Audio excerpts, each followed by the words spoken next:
बम बम भोले शिव भोले औघड़दानी महादानी।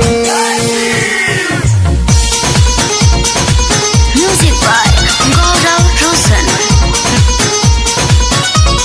बम बम भोले शिव भोले औघड़दानी महादानी। बम बम भोले शिव भोले औघड़दानी महादानी। तेरे ही चरणों में आया करूं शिव, तेरे ही चरणों में आया करूं।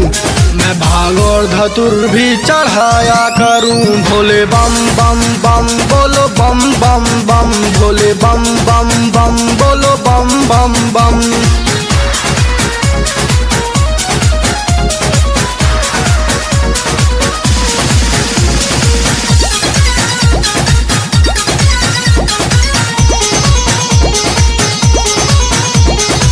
तेरे ही महिमा से सारा संसार है, भक्तों का सारा तेरा यही तो पुकार है। भक्तों का सारा तेरा यही तो पुकार है।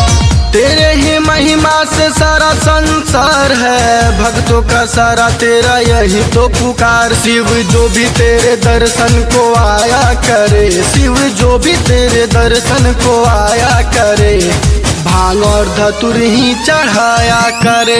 भोले बम बम बम बोलो बम बम बम। भोले बम बम बम बोलो बम बम बम। Presented by Loveday Films Production।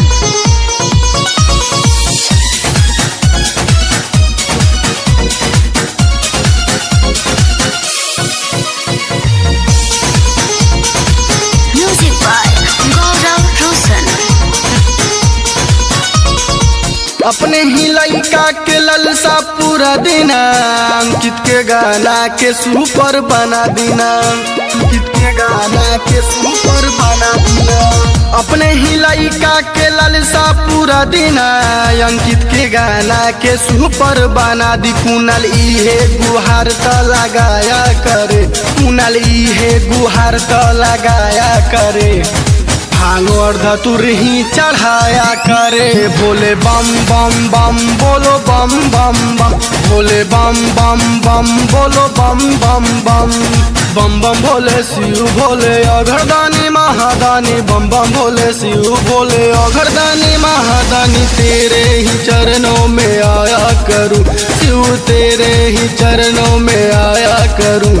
मैं भांग और धतुर भी चढ़ाया करूं। भोले बम बम बम बोलो बम बम बम। भोले बम बम बम बोलो बम बम बम।